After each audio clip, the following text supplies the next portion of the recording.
দেখেছি আমাদের তরুণ প্রজন্মের সদস্যরা কিভাবে নিজের জীবন উৎসর্গ করেছে দেশের এই স্বাধীনতা এবং সার্বভৌমত্বকে রক্ষা করার জন্য। প্রিয় ভাই বোনেরা, কয়েকদিন আগে এই বাংলাদেশের 24-এর আন্দোলনের এক সাহসী প্রজন্মের এক সাহসী সদস্য ওসমান হাদিকে হত্যা করা হয়েছে। ওসমান হাদি শহীদ হয়েছে।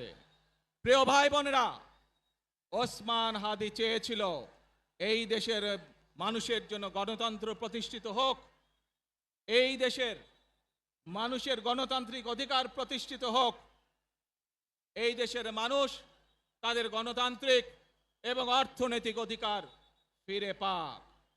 আজ 24-এর আন্দোলনে যারা শহীদ হয়েছেন, ওসমান হাদি সহ 71-এ যারা শহীদ হয়েছেন, বিগত স্বৈরাচারের সময় বিভিন্নভাবে এই মানুষগুলোর রক্তের ঋণ যদি শোধ করতে হয়, আসুন আমরা আমাদের সেই প্রত্যাশিত বাংলাদেশ গড়ে তুলব, যেখানে আমরা সকলে মিলে কাজ করব, যেখানে আমরা সকলে মিলে আমাদের প্রত্যাশিত বাংলাদেশকে গড়ে তুলব। প্রিয় ভাই বোনেরা, দেখেছি আমাদের তরুণ প্রজন্মের সদস্যরা কিভাবে নিজের জীবন উৎসর্গ করেছে দেশের এই স্বাধীনতা এবং সার্বভৌমত্বকে রক্ষা করার জন্য।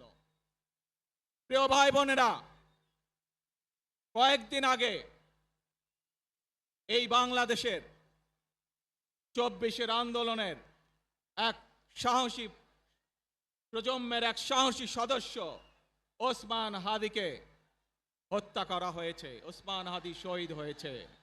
প্রিয় ভাই বোনেরা, ওসমান হাদি চেয়েছিল এই দেশের মানুষের জন্য গণতন্ত্র প্রতিষ্ঠিত হোক, এই দেশের মানুষের গণতান্ত্রিক অধিকার প্রতিষ্ঠিত হোক, এই দেশের মানুষ তাদের গণতান্ত্রিক এবং অর্থনৈতিক অধিকার ফিরে পাক। আজ 24-এর আন্দোলনে যারা শহীদ হয়েছেন, ওসমান হাদি সহ 71-এ যারা শহীদ হয়েছেন, বিগত স্বৈরাচারের সময় বিভিন্নভাবে এই মানুষগুলোর রক্তের ঋণ যদি শোধ করতে হয়, আসুন আমরা আমাদের সেই প্রত্যাশিত বাংলাদেশ গড়ে তুলব, যেখানে আমরা সকলে মিলে কাজ করব, যেখানে আমরা সকলে মিলে আমাদের প্রত্যাশিত বাংলাদেশকে গড়ে তুলব। প্রিয় ভাই বোনেরা,